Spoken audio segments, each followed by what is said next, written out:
Hey there. So I want to talk about nihilism and the death of God. They've been really coming up in my thinking recently. I'm reading um, Nietzsche through, or really the Jung's Red Book through as a kind of response to some of the thinking in Nietzsche. Especially, this is a great portable edition of some of Nietzsche's writings, and you kind of get a broad view of his critique from things like the gay science, um, genealogy of morals, and others. Um, as he kind of talks about this idea, or really traces back the roots of ethics and shows how there's a lot of contradictions, and they're essentially they're often appropriated for various agendas and power plays. And so, is this a problem? So, a lot of people, a lot of philosophers, including Jung, thinkers and philosophers, and people on YouTube, uh, really run with this, and there seems to be a lot of concern with it. And I've been thinking, like, is this does this matter? Does this idea matter? And I actually wanted to offer first. Maybe we'll just do a bit of a overview of what we're going to talk about. So we'll go first. I want to offer a kind of different framework for evaluating this philosophical question and some other ones. Then we will talk about so we'll kind of establish a way to kind of say, yeah, this is something that we should take a deeper look at. Then we'll look at what nihilism is. What's the real problem of nihilism, especially in regards to ethics, and then we'll gloss all too quickly over a few responses to nihilism that I posed to some different thinkers I know, and that I've just been encountering in my own research.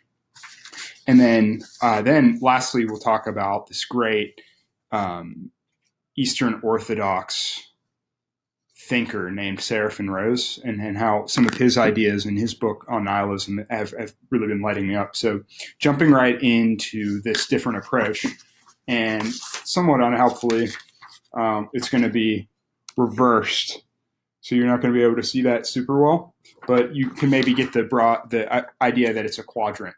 And so this is something I'm borrowing from like risk management. So instead of doing the work of like epistemologically and philosophically digging into this, like, okay, is this epistemically, I should say, is this like an issue we should worry about, etc.? Let's just look at it from how a risk manager would look at it. So there's essentially, if we're being really crude about it, we can graph it in a matrix, a four-part matrix. So on the axes are importance and how much energy we put into it. So we can do one of four.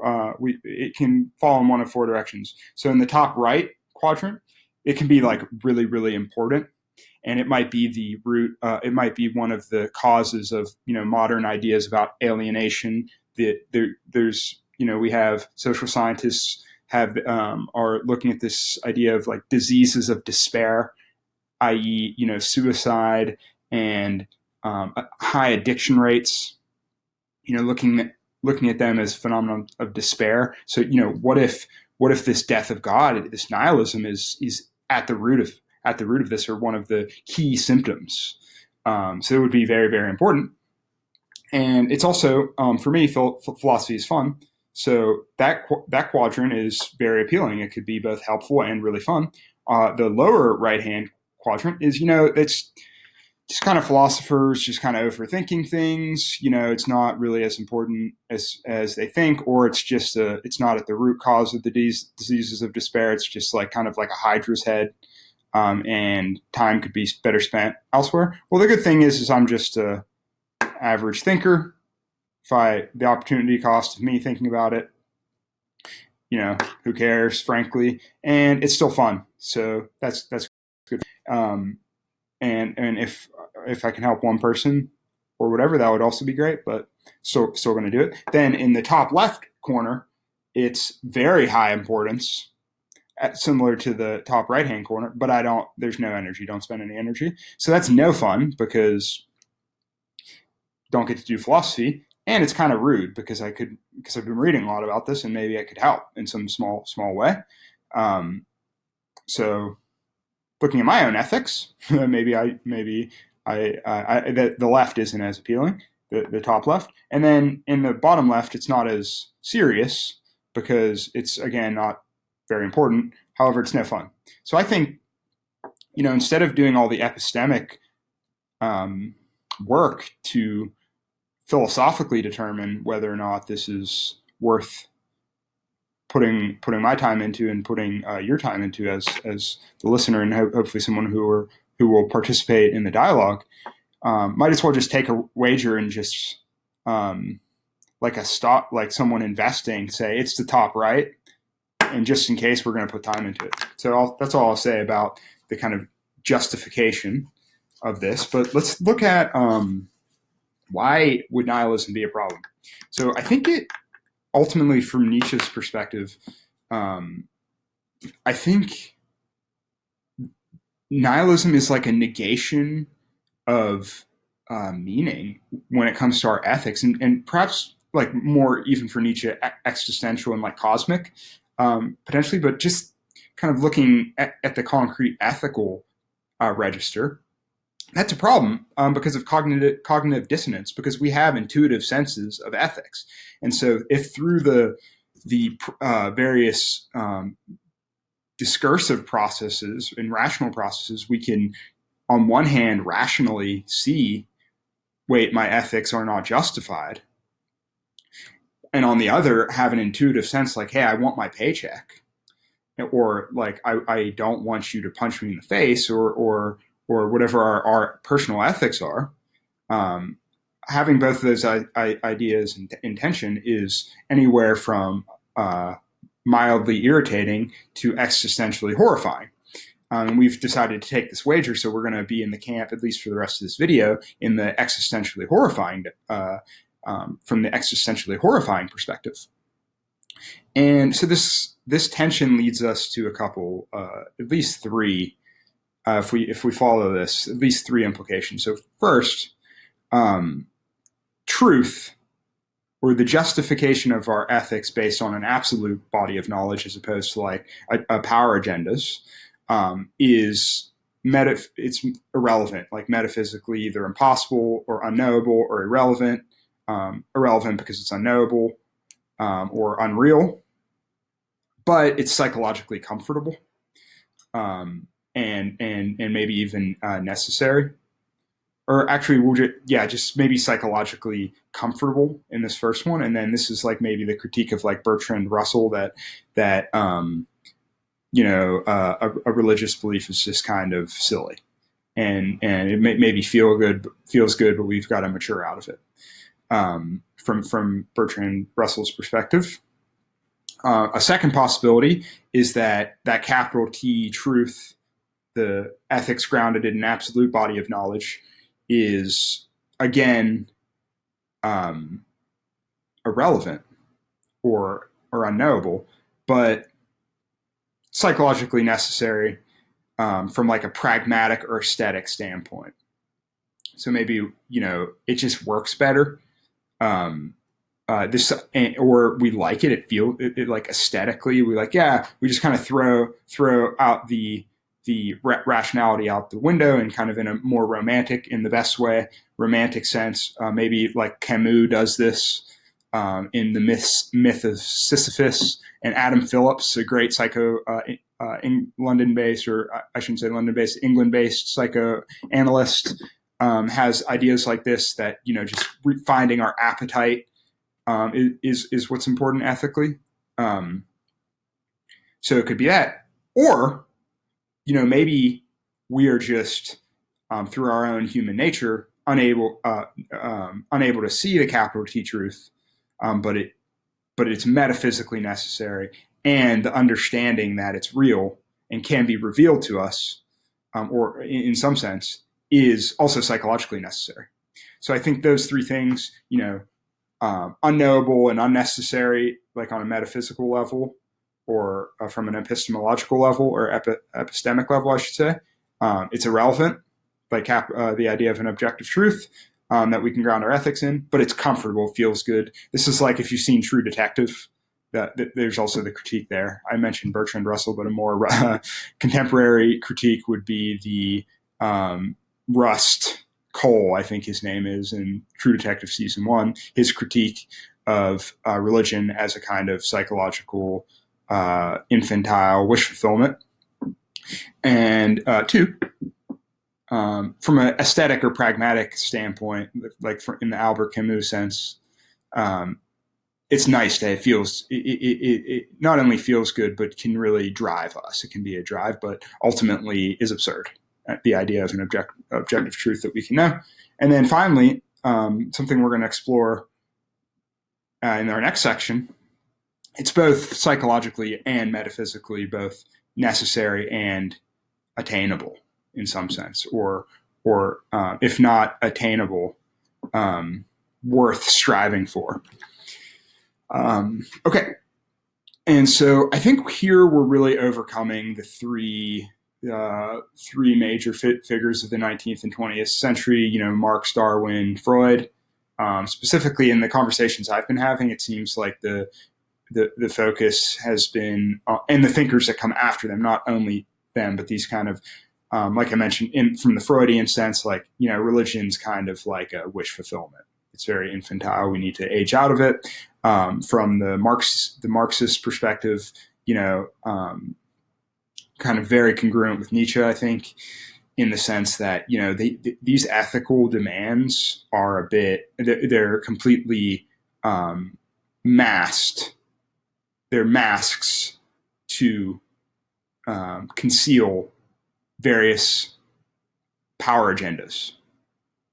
And I might be adding a bit of my own gloss, but readings of maybe Foucault and people who are inspired by Nietzsche who come after. I think that's a reasonable reading. Glossing all too quickly, of course, and then of course Darwin, which is kind of like everything's. This might be going a bit too far, but what's really fundamental is sexual fitness and survival. And when it comes to like being comfortable or being having something to drive us forward, these become really desirable signaling traits. And I think if we're going to seriously, as many of the responses to nihilism do, I think we can't just drop these thinkers, and especially the people who came after them in various cul-de-sacs that emerge from these thinkers. So now I'm going to gloss 6 deep solutions to nihilism. Like I said, I've used the term gloss a few times now. All of these should be explored in depth, especially the one that jumps out to the listener the most. But they're all very, very interesting. And the first 3 are from, I posed this question on an online forum. These are some of the responses I received, and these are in particular I wanted to amplify. They've really stimulated me.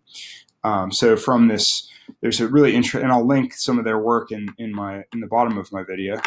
There's an interesting theory and music imprint called Contain, and one of the theorists there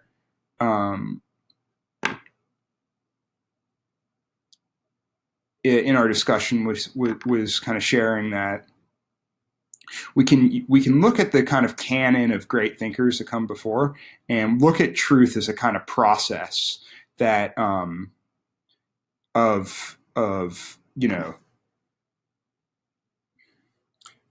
when we're committed to revealing the truth through counterfactuals, and if we're really paying attention to our really complex local environment and doing our best within that environment to be truthful, and through communication with other folks who have come before us, great thinkers who are on a similar mission, we can gradually reveal more and more about the truth. And they also specifically mentioned Spinoza, who is a thinker I really want to jump into more. But the idea, as I understand it, his kind of theology, for lack of a better term, a kind of theology of immanence, is that there is a kind of substance at the root of reality, and that maybe through a process of revealing more truth, we can get closer to that substance. So this is certainly a response to nihilism.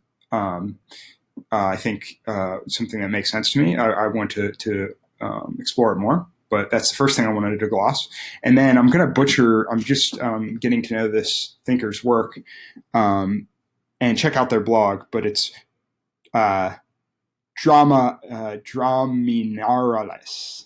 I'm butchering it. I'm just going to call him Drama.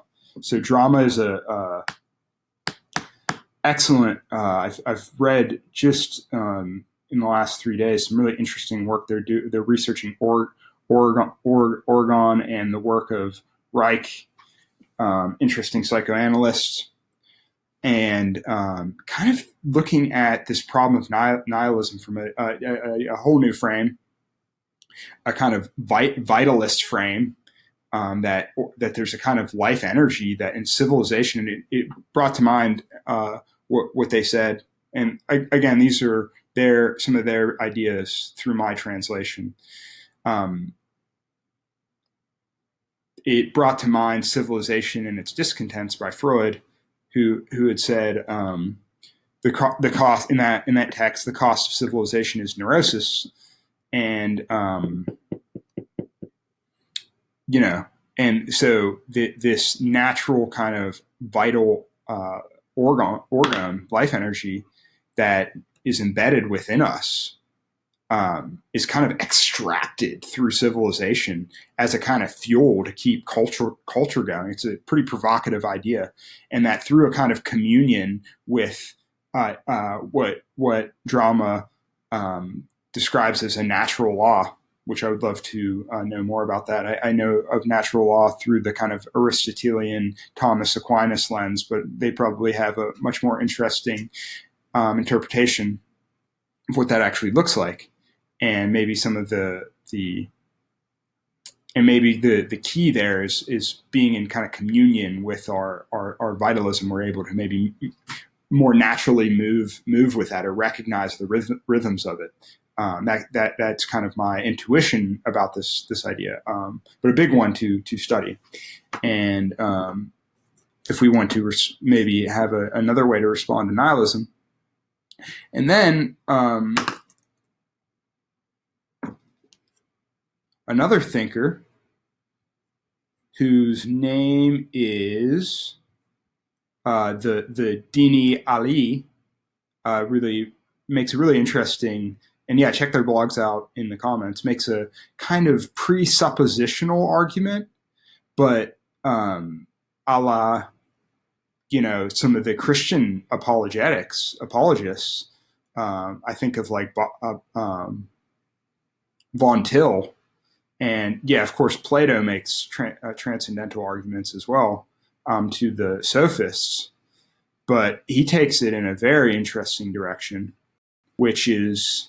He grounds it not in he seems to ground it not in a transcendent realm, but in a kind of immanent web of life, and overcomes relativism, not through a denial of subjectivity, but a kind of embrace of deep subjective pluralism when it comes to metaphysical axioms. Very fascinating idea. Definitely something to check out. And before this video drags on too long, I'll just gloss kind of the 3 ways I'm thinking through this as well, is potential responses to nihilism. Stay tuned, because we're then going to kind of throw a curveball. So the first one, of course, is something I already mentioned when it comes to when it comes to transcendentals. So more classical transcendental argument for God, and a potential response against nihilism is that, hey, like numbers work, language works. How do we ground that? How do you explain as a nihilist, as a materialist, as someone interested in evolution, like, are you saying that math itself could, a better version of it could evolve? That not necessarily the words we see in language, but the syntax, the universal grammar that Chomsky theorizes, can that, why is that, when does evolution start and transcendentals end? Essentially, big idea. I'm glossing it. Like I mentioned, very interesting, but very serious intellectual idea. Very hard to deny the power of it. Very powerful argument. Then, of course, Vedanta, Advaita Vedanta is another great response to nihilism. They have an idea that, hey, for something to be objectively true, we can actually define, operationalize that. We can say it must be ever present, never changing, always present, never changing, and relative to nothing. And if something meets that criteria, it is then objectively true. And what we happen to know something like that, and that is consciousness itself. And so it's a kind of idealism in the Western tradition, but deeper than that on a religious level, I think. And very, very deep philosophical tradition here, very interesting. A kind of modern popularizer of this is Rupert Spira, interesting philosopher and thinker. And then finally, Jung. I mentioned the Red Book, Jung's Theology of the Dead, which is a kind of really fascinating metaphysical idea that I'll talk at great lengths about on this channel. So I'll just kind of leave that as a teaser.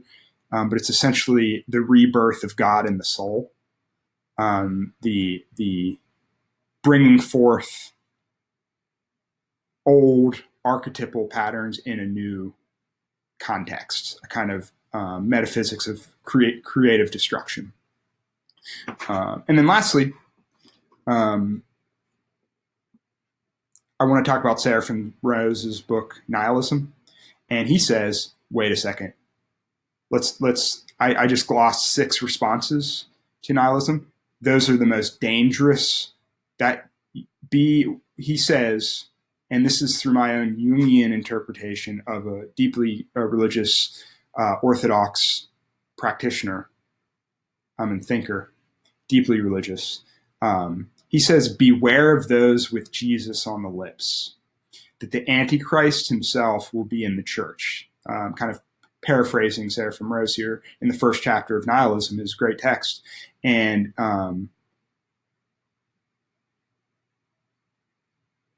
he actually says that those committed to dismantling truth itself, and so I'm conceptualizing Jesus in my from my Jungian frame as capital T truth, as objective, as a kind of symbol of the self. And those actually committed to dismantling that idea are actually possessed by the spirit of Jesus, for Seraphim Rose, or the spirit of truth, we can say, because the intensity to which they try and destroy it will subsequently strengthen it, i.e. it's real and it can take the pressure. This is a really interesting inversion by Seraphim Rose that I find fascinating. So I am committed to, as I'm thinking through this, to really embrace some of these ideas about like wish fulfillment, like an infantile protection against suffering and a desire to dominate others, etc., kind of effort to signal sexual fitness, taking those kind of critiques of ethical, any ethical presupposition, and really embracing and accepting these arguments and seeing what kind of emerges from that encounter. And so I appreciate your time watching this video. I do have a newsletter called The Emergent Revelation, where I share the various things I'm coming across in psychoanalysis, philosophy, religion, art, Tori Amos studies, etc. So join me there, and I'll see you next.